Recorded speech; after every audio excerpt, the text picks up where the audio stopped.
আসসালামু আলাইকুম। আশা করছি সকলে ভালো আছেন, সুস্থ আছেন। আজকের ক্লাসে আমরা শিখব যুক্ত বর্ণ 10টি। ঠিক আছে, তাহলে শুরু করা যাক। প্রথমেই আমরা শিখে নিব স যোগ ন।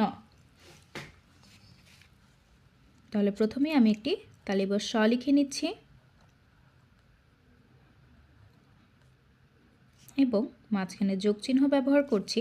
এরপর একটি দন্তল ন লিখে দিব।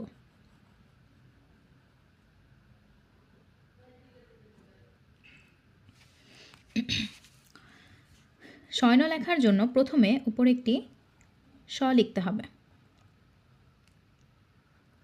এবং নিচে যে ফাঁকা অংশটুকু আছে ঠিক সেখানে একটি দন্ত ন লিখব।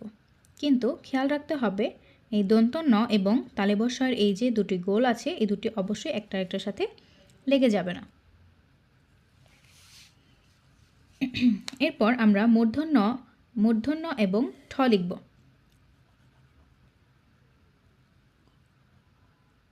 প্রথমে একটি মূর্ধন্য লিখে নিচ্ছি এবং যোগ ঠ লিখে নিচ্ছি।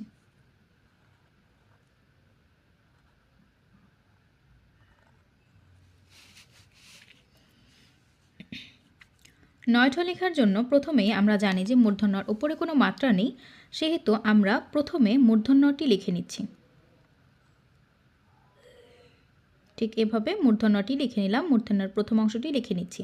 এখন ঠয়ের জন্য আমরা যে বাঁকা দাগটি ব্যবহার করে থাকি ঠিক এই নর যেখানে শেষ হয়েছে তার সাথেই লাগিয়ে আমরা বাঁকা দাগটি দিয়ে নিচ্ছি। এই বাঁকা দাগ থেকে আবারও নিচের অংশটিকে গোল করে একটি ঠ লিখে নিচ্ছি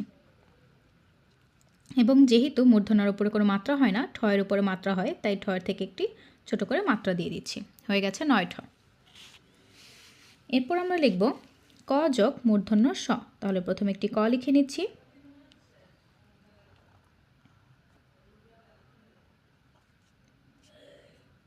এবং এরপর একটি মূর্ধন্য স লিখে দিচ্ছি।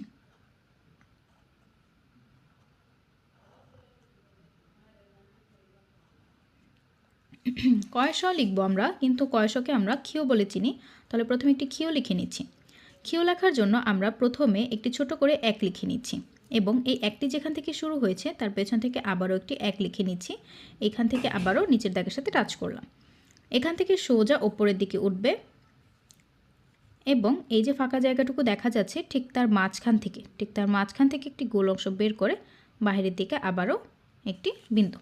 হয়ে গেছে ক্ষিয়। এবার আমরা দেখব মূর্ধন্য যোগ ট।